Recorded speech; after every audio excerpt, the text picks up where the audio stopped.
Can you tell us why you took this job? First of all, it's a tough job. The Anti-Corruption Commission is one that has its dangers and risks, but why did you take this job? To be honest, I don't really knew to answer it, but I think so because we knew that actually this office is supported by the people of Indonesia, and we see actually corruption it is one of the enemy of the nations. So yeah, with all of my heart, I take this job. Okay, and you've been here for only 6 months so far, but what have you learned from the past 6 months, or what did you see that you didn't know from the outside? Yeah, there are several things that actually I see when I actually joined, because before I joined KPK, I already supporting KPK for more than 10 years, 15 years. So yeah, we've been actually doing all capacity building, actually teaching KPK staff in the past. But when I joined the KPK, I just knew the reality that actually, for example, the human resources here in the KPK are very, very limited compared to the case that we receive every year, or the corruption cases report that we receive every year. So as I just mentioned, we only have investigators and prosecutors less than 200, but we have to look after the whole Indonesia. So that is actually quite tough at the moment. How serious would you say corruption is in Indonesia? It is very serious, and it is actually what it can be seen also in our corruption perception index.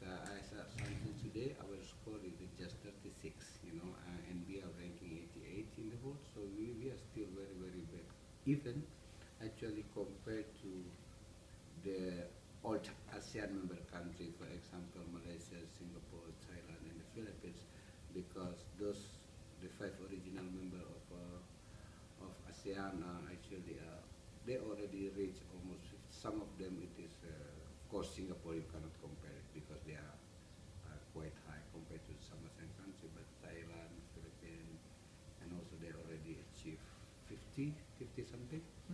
We are still in 36 in the score, so that's why we need actually by the end of our term we hope that actually at least we can hit 50 in corruption perception index score.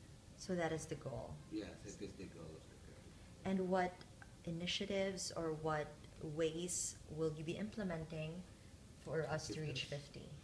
Yes, actually there are things, but unfortunately it is actually beyond the KPK duty, for example. But of course, in the prevention aspect, of course we are going to work with local governments and ministries, because one of things, the main component of corruption perception is index actually looking at the quality of public services, which is not actually the KPK itself. It has to be done by local government, ministries, provincial governments, and those kind of things. But that's why we actually work closely with those local governments and provincial government and of course ministries, to improve the quality of their service. That's one. Secondly, we actually working with CSO and schools, universities, actually for corruption eradication campaign, so that actually people are actually less willing to give a bribe, for example.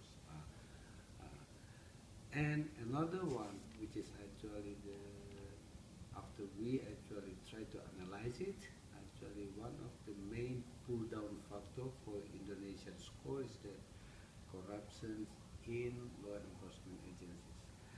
So that's why now we work closely with the police and Attorney General Office, and also with the Supreme Court. And as you may see, some of the new cases actually of KPK actually came from law enforcement agencies. But again, this is not targeted because of the report that we received from the people. Yeah, so that's why we see still a lot of problem within our law enforcement agency. So that's why we are going to work together with them. So would you say that the law enforcement agency is perhaps the most corrupt? Where do most of the corruption occur? Between government, the courts, law enforcement? Where is it most serious?